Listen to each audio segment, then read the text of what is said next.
The silent threat. The Grand Chamber of the Galactic Federation headquarters fell silent as the emergency alerts flashed across every display. Representatives from over 500 species tensed in their various seating arrangements as Grand Counselor Ventalia rose from her position at the center of the chamber.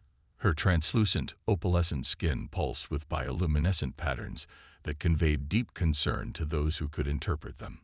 "The data is conclusive," she announced, her melodious voice amplified throughout the vast space. "The cerulean void has expanded beyond containment parameters. 6 star systems on the outer rim have already gone dark, and projections indicate the anomaly will reach the Orion Spur within 15 standard cycles." Displays throughout the chamber showed the same horrifying imagery, a slowly expanding region of space where stars simply disappeared. Not in dramatic explosions or collapsing into black holes, but simply fading away as though they had never existed. The cerulean void, named for the faint blue glow that preceded the disappearance of affected celestial bodies, defied conventional understanding of physics. "Our scientists believe this is a quantum-level reality degradation," continued Ventalia, her luminous patterns shifting to darker hues. "Space-time itself is unraveling in the affected regions. Nothing left behind. No radiation signature. No debris. Just empty space where once vibrant star systems thrived." Ambassador Kelk of the Ruverian Conclave, an insectoid being with a carapace that shimmered like polished bronze, raised a segmented limb to request acknowledgement.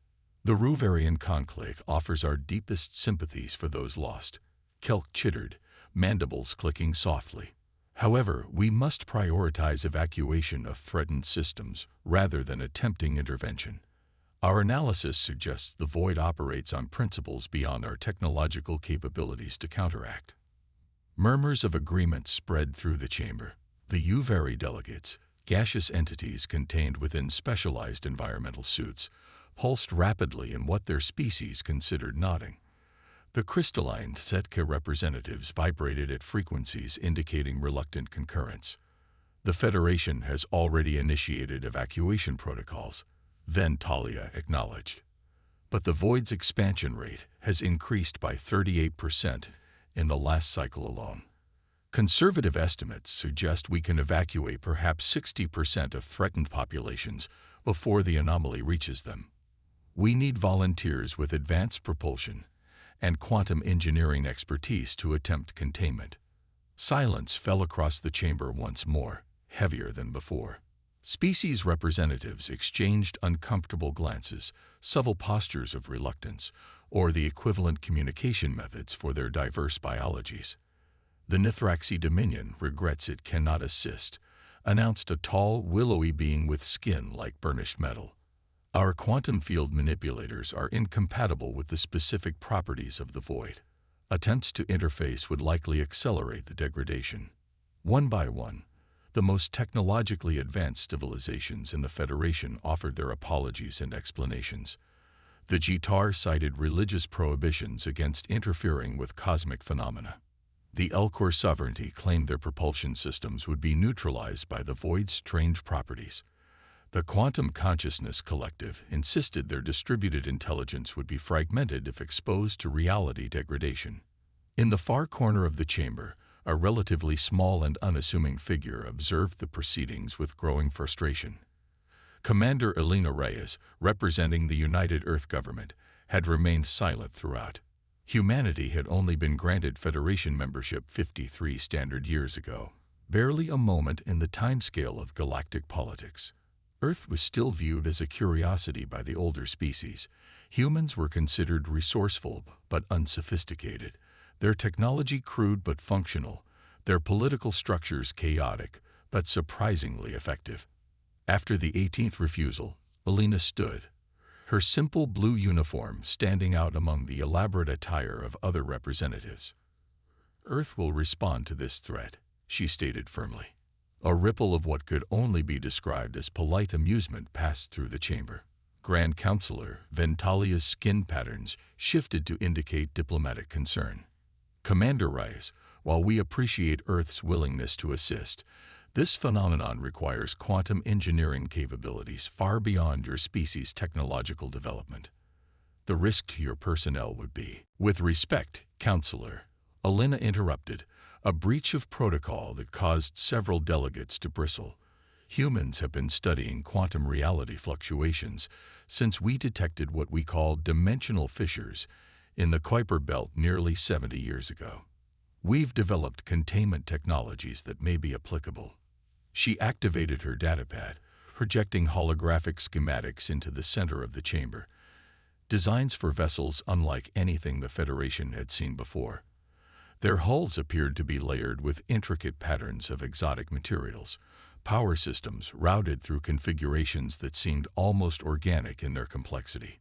These are our Horizon-class vessels, Alina explained, designed specifically to operate in regions of unstable reality. We've used them to seal 3 separate dimensional fissures in our home system. They generate inverse quantum fields that can stabilize and potentially reverse reality degradation. Impossible, scoffed the representative from the Technarchy of Zol, a species that prided itself on engineering prowess. The power requirements alone would be beyond your civilization's capabilities, and the computational demands for field calibration would require quantum AI navigation systems paired with human intuitive oversight. Alina finished for them. Yes, it's dangerous. Yes, our approach is unconventional by Federation standards. But while you've all been debating, I've transmitted the data to Earth Command. They're already prepping our Horizon fleet for deployment. The chamber erupted in a cacophony of objections and questions. Grand Counselor Ventalia's skin flashed with patterns indicating both alarm and curiosity. Commander Reyes, she asked when the clamor had somewhat settled, you would commit Earth resources to this crisis without guarantee of success or reciprocal assistance. Alina's expression softened slightly. Counselor, humanity has faced extinction-level events throughout our history. We've learned that sometimes you don't wait for guarantees. You act because you must. The void threatens all spacefaring civilizations, including Earth eventually. We won't sit idle while there's even a slim chance we can help. And if your ships and crews are lost, ask Kelk of the Ruverian Conclave. Then we will have tried. Alina replied simply. That's what humans do. Her words hung in the air, stirring something unexpected in the assembly. Not derision, but a hesitant respect tinged with bewilderment. 3 standard cycles later, a fleet of 43 human vessels arrived at the edge of the expanding cerulean void. Their unconventional designs gleamed against the backdrop of space, all asymmetrical angles and pulsing energy conduits. From the Federation observation post several light-years distant, thousands of representatives watched via quantum-linked feeds as the human ships formed a geometric pattern before the slowly advancing blue shimmer of nothingness. They're actually doing it, whispered a Uvari delegate, gas swirling rapidly within their containment suit.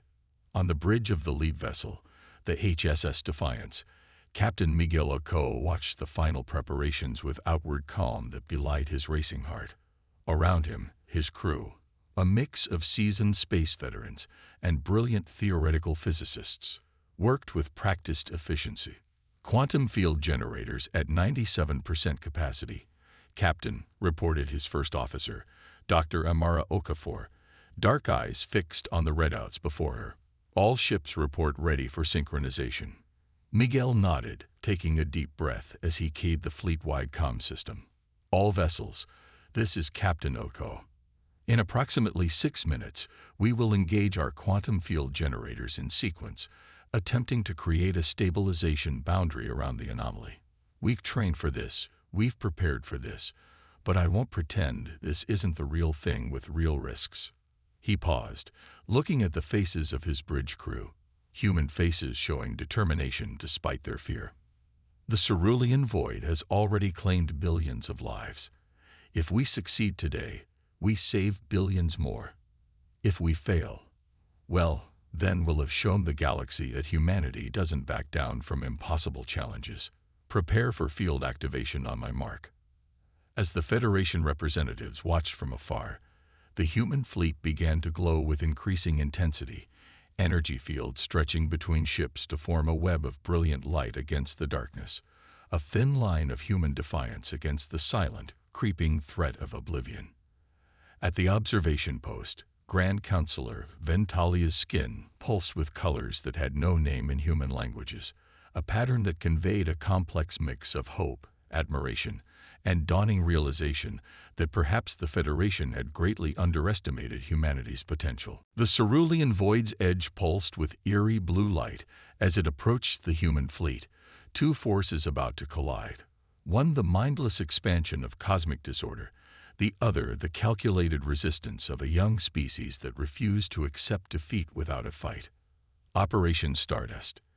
The human fleet hovered at the boundary of the cerulean void, 43 ships arranged in a precise three-dimensional lattice formation. From the Federation observation post, the vessels appeared as tiny motes of light against the incomprehensible vastness of the anomaly, a handful of fireflies challenging the encroaching night. Field synchronization at 98% and holding, announced Dr. Amara Okafor aboard the HSS Defiance. Ready to initiate primary sequence on your command, Captain. Captain Miguel Ochoa nodded, dark eyes fixed on the swirling blue nothingness ahead. The bridge crew worked with focused intensity, their movements economical and precise. There was no idle chatter, no unnecessary communication, just the quiet clicking of interfaces and the soft hum of the ship's systems. All vessels, this is Defiance Actual. Miguel spoke into the fleet-wide comm. Commence Operation Stardust. Phase 1 begins in 3, 2, 1. Mark. Across the fleet, quantum field generators spooled up to maximum capacity. Energy surged through specialized conduits, creating a web of interconnected fields between the ships. The first wave of vessels, positioned at the outer edges of the formation, began to emit precisely calibrated pulses of exotic particles into the void. Phase 1 emissions stable, reported Lieutenant Commander Hiroshi Tanaka from the science station. Initial readings show localized quantum stabilization at boundary points alpha through epsilon. On the main view screen, the blue shimmer of the void's edge pulsed and rippled where the human energy fields made contact. It wasn't retreating, but it had stopped advancing, at least for now. Phase 2 activation in 60 seconds, Miguel announced. All inner formation vessels prepare for synchronous field inversion. At the Federation observation post, the assembled representatives watched with a mixture of fascination and skepticism. Many of the more technologically advanced species had brought their own scientific teams to analyze the human approach. Their methodology is unorthodox, commented Chief Scientist Seltor of the Technarchy of Zol, multifaceted eyes narrowed as they studied the data. They're not attempting to counter the quantum degradation directly. They're creating localized pockets of hyperreality to offset the effects.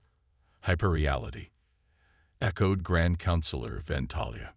That approach was theorized by our scientists but dismissed as too unstable to implement.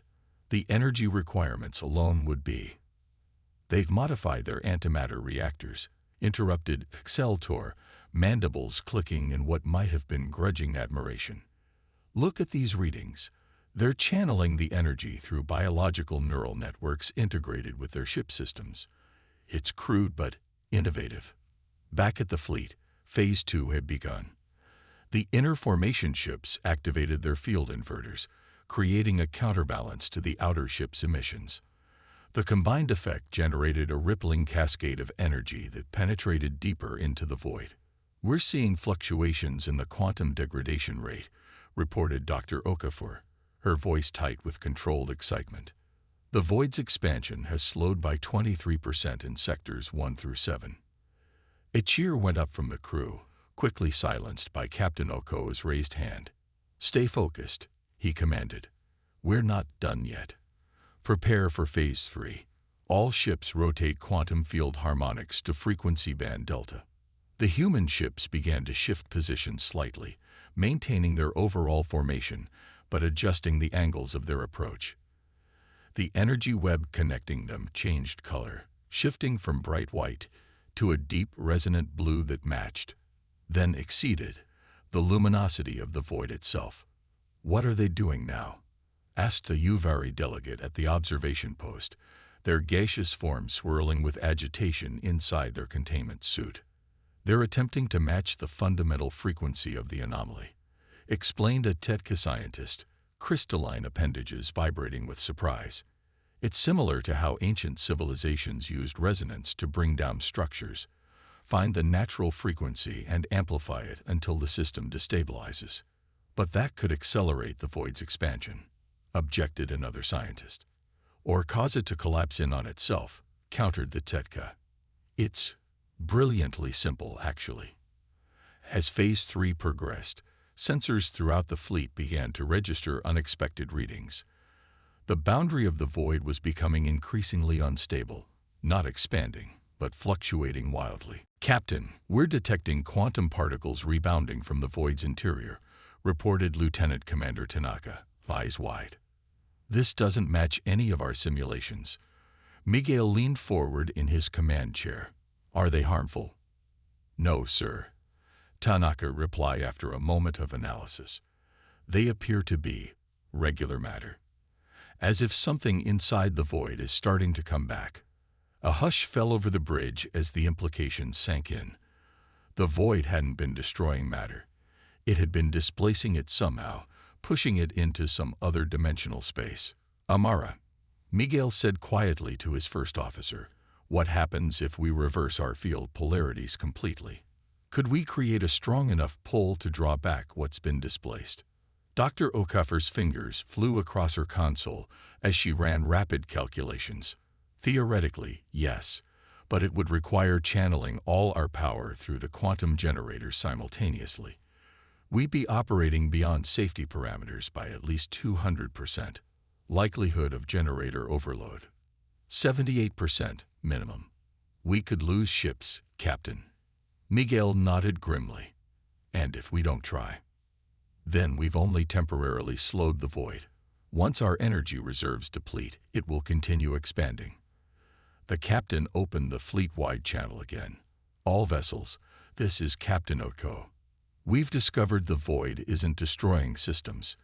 It's displacing them. We have a chance to reverse the effect, but it requires pushing our generators beyond safe limits." He paused, weighing his next words carefully. "This is a volunteer mission. Any ship that wishes to withdraw may do so with honor. Those willing to proceed, prepare for emergency power shunting to quantum generators and full field reversal on my mark." For several heartbeats, silence reigned across the communication channel. Then, one by one, confirmation signals appeared on Miguel's display. Not a single ship withdrew. "Very well," Miguel said, pride evident in his voice despite his professional tone. "All ships, initiate emergency power protocols. Divert all non-essential systems to quantum generators. Prepare for synchronized field reversal in 30 seconds. Throughout the fleet, crews worked frantically to reroute power systems. Emergency lights activated as main illumination systems went dark. Life support reduced to minimal levels. Protective shutters closed over viewports as shield energy was channeled elsewhere. Field reversal in 5, 4, 3, 2, 1. Execute." The energy web connecting the human ships suddenly inverted, its color shifting to a brilliant purple. The ships themselves began to shudder as their generators strained beyond designed capacities. Warning alarms blared across every bridge. "Generator temperatures approaching critical," warned Dr. Okafor on the Defiance, sweat beading on her forehead as non-essential environmental systems powered down. "Hull integrity at 84% and declining." But something was happening. At the boundary of the void, the blue shimmer began to pulse irregularly, then fall back. Streams of particles erupted from the retreating edge, matter returning from wherever it had been displaced to. "We're registering stellar radiation consistent with the displaced systems," called out Tanaka excitedly. "It's working." In the observation post, Federation scientists scrambled to make sense of the readings. The void wasn't just stopping, it was retreating, collapsing in on itself like a deflating bubble. And as it receded, Faint traces of stars began to reappear where before there had been only emptiness. "Impossible," whispered Exceltor of the Technarchy. "They're actually recovering the displaced matter." 3 ships on the outer edge of the human formation suddenly went dark, their generators giving out under the strain. 2 more followed moments later, their hulls breached by energy feedback surges. Emergency escape pods jettisoned from the damaged vessels, small white specks against the vastness of space. "We're losing cohesion in sectors 3 and 8, reported Dr. Okafor grimly. Generator failures cascading through the outer formation. Miguel made a swift decision. "All damaged vessels, withdraw immediately. Remaining ships, tighten formation to compensate and maintain field integrity." The formation shifted, remaining ships adjusting position to fill the gaps. The strain on their systems increased correspondingly, warning indicators flashing from yellow to red across every console. "Captain," called out the communications officer, "we're receiving transmissions from inside the retreating void. It's the Calarian colony that went dark first. They're still alive." A ragged cheer went up from the bridge crew, quickly stifled as another series of alarms sounded. "Quantum generator reaching critical threshold," warned Dr. Okafor. "Core temperature exceeding safety parameters. Automated shutdown imminent." "Override it," ordered Miguel. "We need another 3 minutes to stabilize the field collapse." "Overriding safety protocols," acknowledged Okafor, her fingers dancing across her console. "But sir, if the generator breaches—" "I know," Miguel interrupted quietly. "Inform all personnel they may evacuate if they choose." Not a single crew member moved toward the escape pods. The minutes that followed seemed to stretch into eternity. More ships fell out of formation, generators failing or hulls breaching under the enormous strain. Yet the remainder held, their crews pushing systems far beyond designed limits through sheer force of will and technical ingenuity. At the Federation observation post, the assembled representatives watched in stunned silence as the human fleet sacrificed itself ship by ship to collapse the void. It wasn't just their technology at work, it was their determination, their refusal to retreat even when failure seemed inevitable. "They knew the risks," murmured Grand Counselor Ventalia, her skin patterns pulsing with complex emotions. "They knew from the beginning this could be a one-way mission. Yet they came anyway." Finally, after what seemed like hours but was in fact barely 27 minutes, the cerulean void collapsed to a point and vanished entirely. Where it had been, stars now twinkled faintly, systems that had been thought lost forever now restored to the galaxy. Of the original 43 human vessels, only 21 remained operational. The others floated as darkened husks, some breached beyond repair, their surviving crew members packed into escape pods or rescued by their companion ships. The bridge of the Defiance was lit only by emergency lighting and the glow of minimal essential systems. The air was hot and stale as life support struggled to restart after the massive power diversion. Captain Miguel Oco slumped in his command chair, exhausted but triumphant. "Status report," he managed, voice hoarse. "Generator offline but containable," replied Dr. Okafor, wiping sweat from her brow. "Hull breaches on decks 4 through 7. Emergency force fields holding.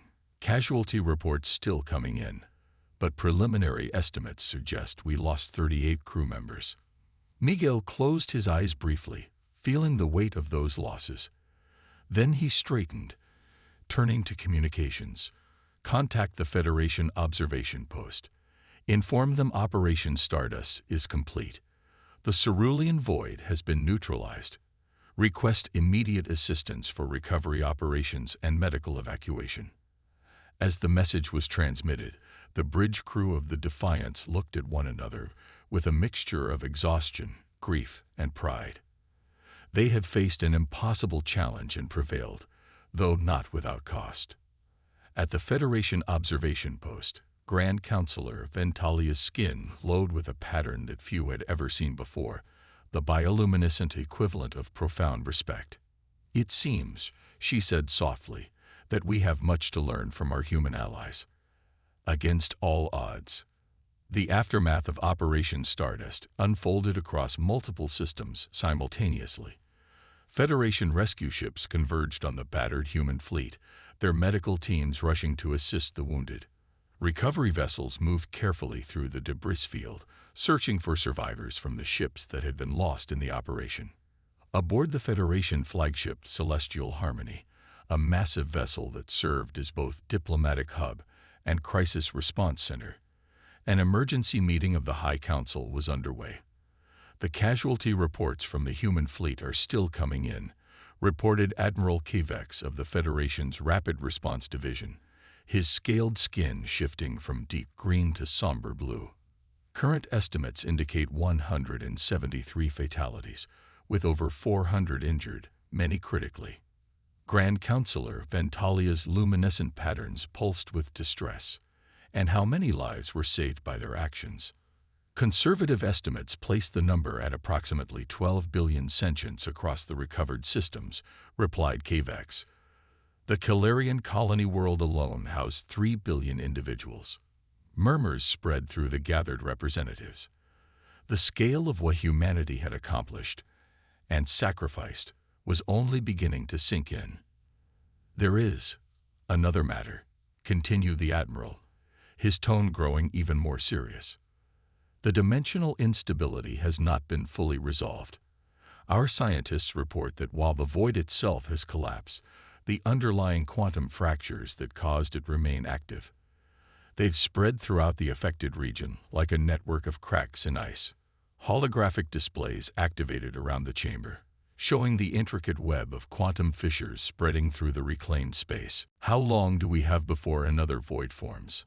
Asked Ventalia directly. Perhaps 2 standard cycles, possibly less, replied Kivex grimly.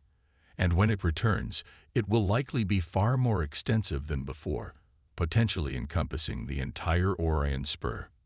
Silence fell over the chamber as the implications became clear. Billions had been saved, but only temporarily. The threat had merely been delayed, not eliminated. The human vessels are in no condition to mount another operation, added Kivex. Their remaining ships require extensive repairs, and their crews need time to recover. At that moment, the chamber doors slid open to admit an unexpected visitor. Captain Miguel Ochoa entered slowly, his uniform still bearing the scorch marks and grime from the battle. A hastily applied medical patch sealed a wound on his temple, and his movements betrayed exhaustion, but his eyes remained sharp and determined. Captain Ochoa, acknowledged Ventalia, her patterns shifting to indicate both respect and concern. We did not expect you to join us. Surely you require medical attention and rest. There will be time for that later, Counselor, Miguel replied, his voice hoarse but steady. I understand you're discussing the quantum fractures. Kivex nodded. We were just reviewing the situation. I regret to inform you that despite your fleet's valiant efforts, the threat persists. We're aware, Miguel said simply. Our science teams detected the fractures during our operation. That's why I'm here. We have a proposal. He approached the central holographic display and inserted a data crystal. The image shifted to show a new schematic, a massive structure unlike anything the Federation representatives had seen before. This is what we call a quantum stabilization array, Miguel explained. It's designed to seal dimensional fractures permanently by generating a self-sustaining field of stabilized spacetime. Captain, interrupted a Tetka scientist, crystalline form vibrating skeptically. Our preliminary analysis indicates these fractures extend through at least 16 dimensions of reality. No known technology could possibly address such complexity. With respect, countered Miguel, human scientists have been theorizing about multidimensional space since the early 20th century. We've been actively experimenting with practical applications since we discovered the first microfractures in our home system 70 years ago. This array is the culmination of that research. He manipulated the hologram, expanding certain sections to show the internal components. The core uses principles similar to our quantum field generators, but on a much larger scale. Once activated, It creates what we call a reality anchor, a point of absolute quantum stability that propagates outward along the fracture lines, sealing them permanently. The engineering challenges alone would be insurmountable, objected Exceltor of the Technarchy. This would require resources beyond what any single civilization could provide, and the precision needed for assembly in space-world. We don't intend to build it in space, Miguel interrupted. We build the components, yes, but final assembly and activation must occur at the nexus point of the fractures, which happens to be inside the star at the center of the Calirian system. The chamber erupted in disbelief. Grand Counselor Ventalia silenced the outcry with a gesture. Captain Oko, she said carefully, you are suggesting placing this device inside an active star. Yes, Counselor. The fractures converge at the stellar core. That's where the array must be positioned to achieve maximum effect. That's suicide, stated Admiral Kivex flatly. No ship could survive such conditions long enough to place the device, let alone activate it. Miguel's expression remained calm. We've modified the HS Prometheus for exactly this purpose. It's our most advanced research vessel, originally designed for close solar observation. With some adjustments, it can withstand stellar conditions for approximately 12 minutes, enough time to position the array and initiate activation. And the crew? Asked Ventalia quietly. A heavy silence fell before Miguel answered. It would be a one-way mission. The Prometheus would be destroyed during the final phase of activation. The implications hung in the air. No one spoke for several long moments. Captain, Ventalia finally said, her voice gentle, your people have already sacrificed too much. The Federation cannot ask this of humanity. You're not asking, Counselor, Miguel replied simply. We're offering. The Prometheus is being prepared as we speak. We have volunteers ready to crew her. Volunteers, echoed Exceltor incredulously. Who would volunteer for certain death? More than you might expect, Miguel said, a hint of pride in his voice. We had to turn people away. The final crew was selected based on technical expertise alone. The Federation representatives exchanged glances of confusion and disbelief. Many species in the galaxy valued self-preservation above all else. The concept of willing self-sacrifice for abstract ideals or unknown others was alien to them. Why? Asked a Uvari delegate, gaseous form swirling in bewilderment. Why would your people do this? Miguel considered the question carefully before answering.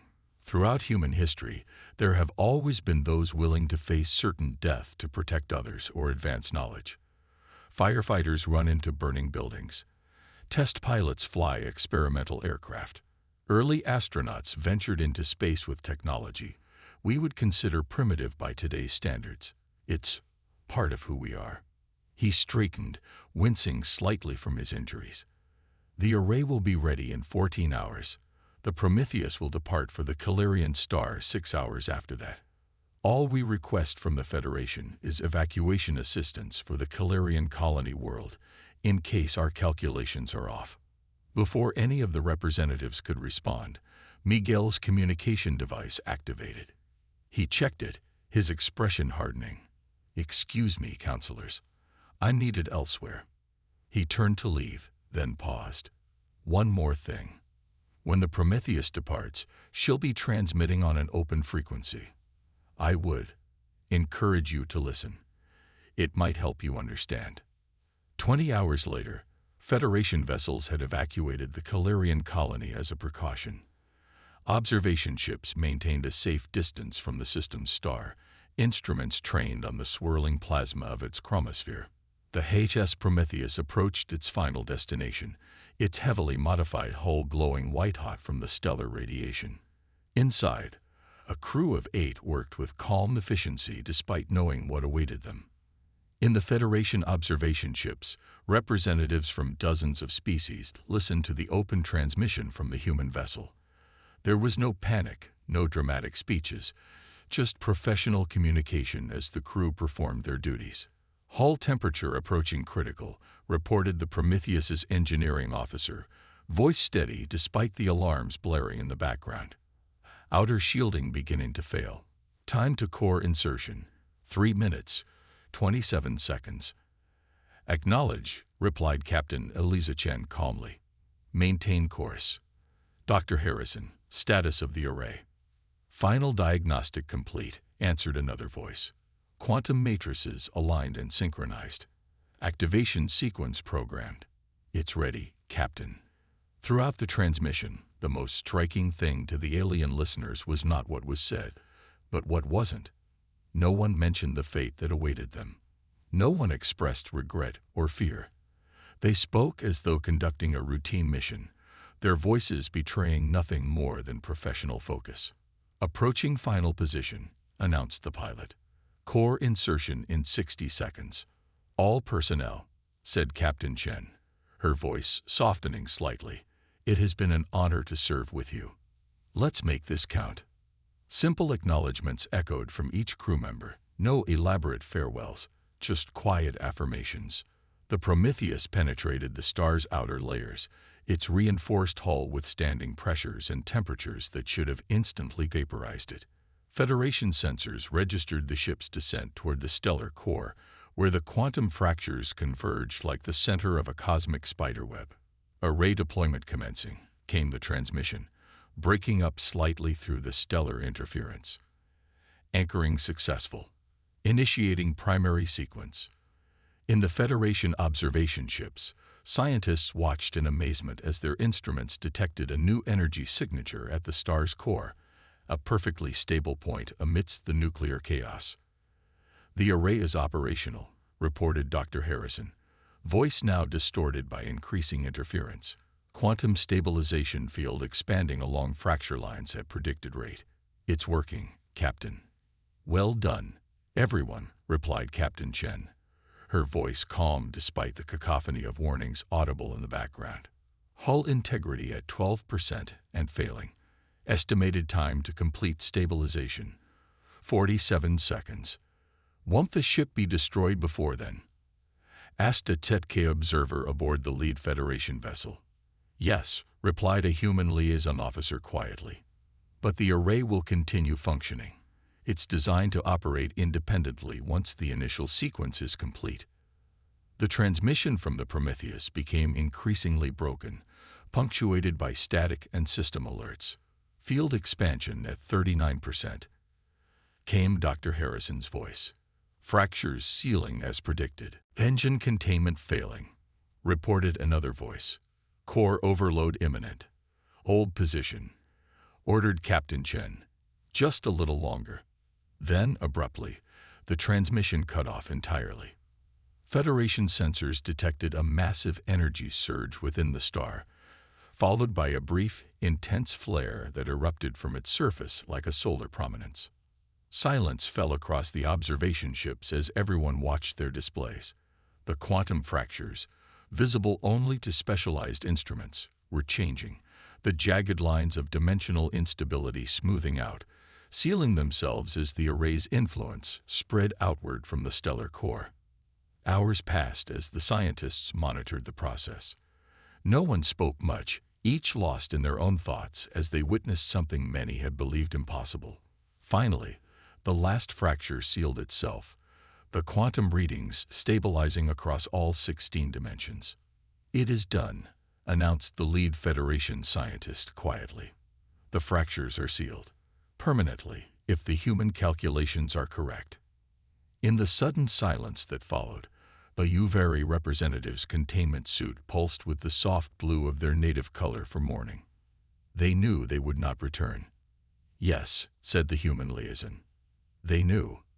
I do not understand. Admitted a TETK observer, crystalline appendages vibrating in confusion. Why would intelligent beings choose certain death when alternatives existed? The fractures might have been contained through conventional evacuation procedures.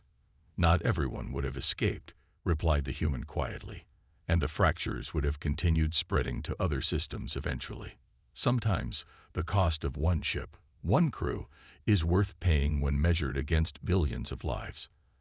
As the Federation vessels prepared to depart, The Calarian star shone with renewed stability, its light spreading across the system that had so nearly been lost. Deep within its core, the quantum stabilization array continued its work, a lasting monument to human ingenuity and sacrifice that would continue operating long after everyone who witnessed its creation had passed into history.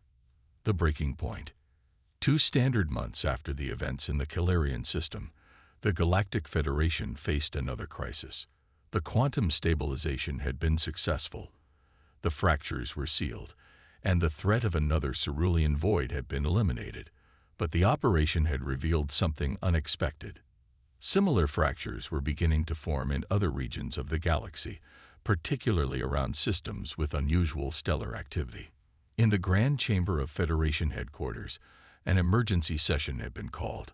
Representatives from all member species gathered to hear the findings of the Science Council. "The data is conclusive," announced Chief Scientist Seltor of the Technarchy, mandibles clicking nervously as he addressed the assembly. "What we witnessed in the Calarian sector was not an isolated incident.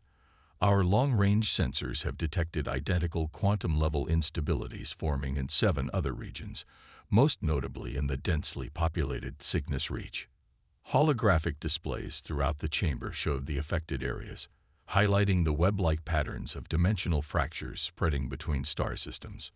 "How long do we have?" asked Grand Counselor Ventalia, her luminescent patterns pulsing with concern. "Based on propagation rates, the Cygnus Reach fractures will reach critical mass in approximately 43 standard days," replied Exceltor. "The others will follow within the next 6 months." Murmurs of alarm spread through the chamber. The Cygnus Reach contained over 30 inhabited worlds with a combined population of more than 70 billion sentients. "Have we adapted the human quantum stabilization array design for our own use?" Ventalia asked. Exceltor's mandibles clicked in what might have been embarrassment. "We have encountered difficulties, Counselor. The human approach relies on certain theoretical principles that our scientists still struggle to comprehend. Additionally, we lack vessels capable of withstanding stellar conditions long enough to deploy the array." "What about the humans themselves?" asked Admiral Kivex. "Could they assist again?"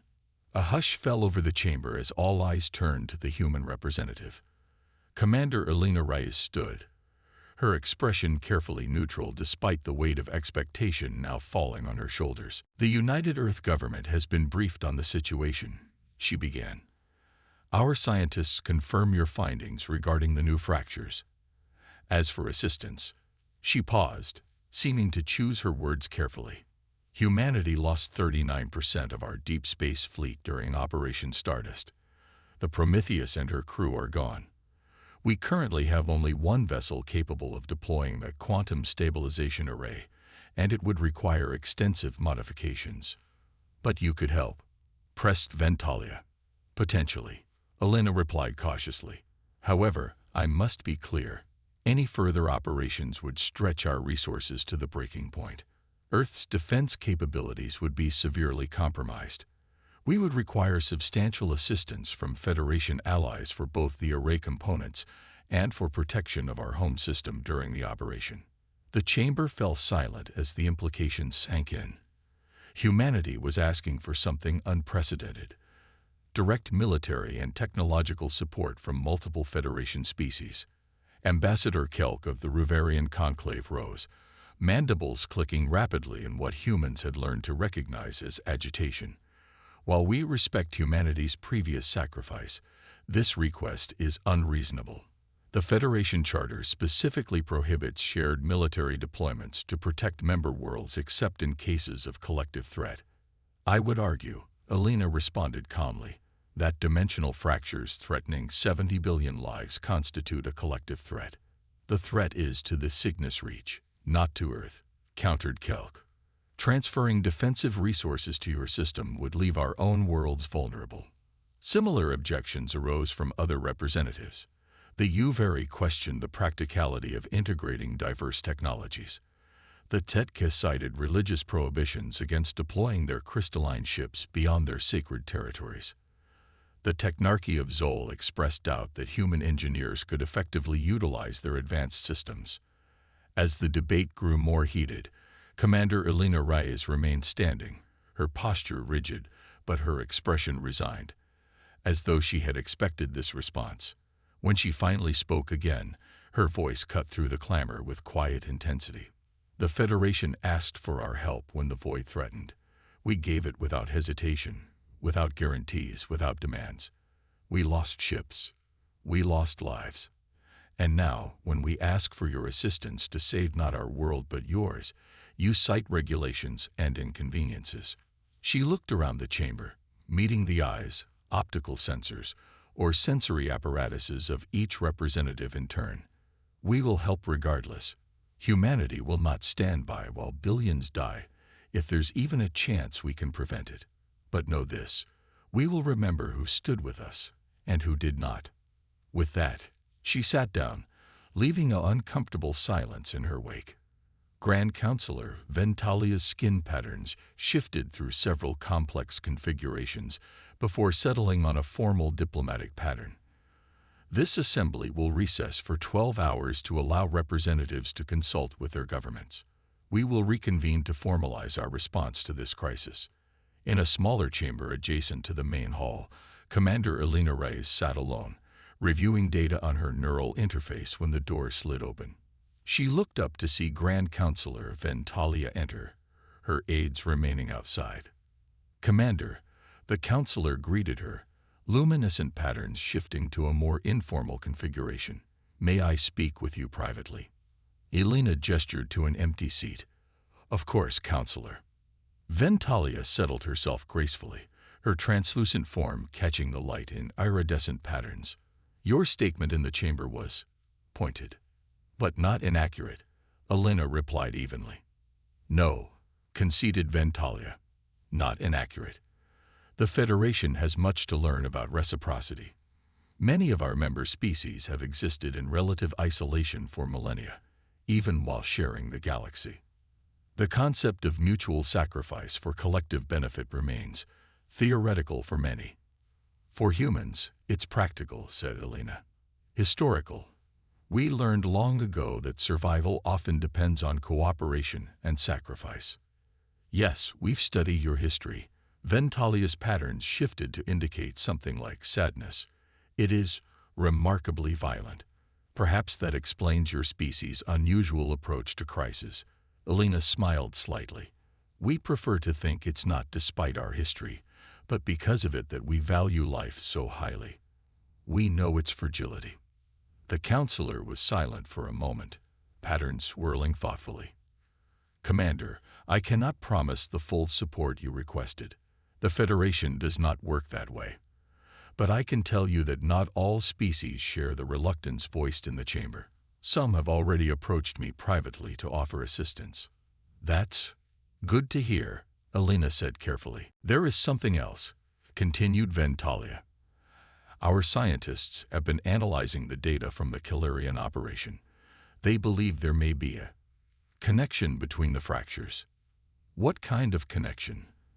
"The pattern of propagation suggests they may all stem from a single source point, a central fracture from which all others spread. If that source could be located and sealed, all the fractures might collapse simultaneously." Elena finished, leaning forward with sudden interest. "Do you have coordinates for this source?" "Not yet," admitted Ventalia. "But our astronomers are narrowing down the possibilities. It appears to lie somewhere in what you call the galactic core, a region notoriously difficult to survey due to the extreme conditions there." Elena fell silent, considering the implications.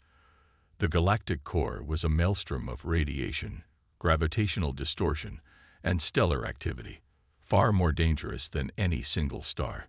No Federation vessel had ever penetrated its depths and returned intact. "If we locate this source," Ventalia continued, "would humanity be willing to?" "Yes," Elena interrupted, "but it would require a different approach. No conventional vessel could survive those conditions long enough to deploy an array." "What would you need?" Elena hesitated, then activated her neural interface, projecting a schematic into the air between them.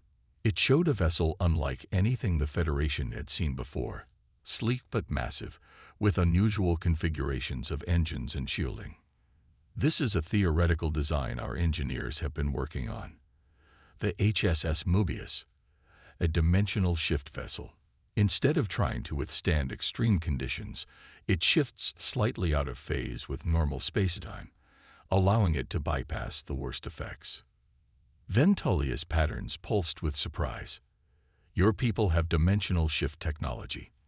The Federation has theorized about such capabilities for centuries, but never successfully implemented them. It's experimental, admitted Elena. We've conducted small-scale tests with probes, but nothing of this magnitude. Building it would require resources beyond what Earth can provide alone. What specifically would you need? Elena expanded the schematic, highlighting various components.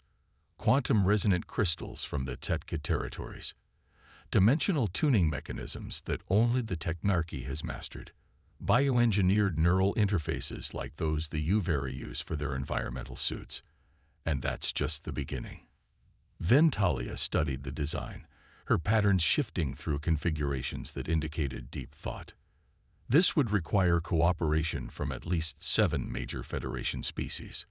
The political challenges would be significant. The alternative is watching 70 billion die in the sickness reach alone, Elena said quietly. And after that, billions more as the fractures spread. The counselor's patterns settled into a configuration that Elena had come to recognize as determination. I will speak with the representatives individually before we reconvene. Those who are willing to assist will be given detailed requirements. Thank you, Counselor.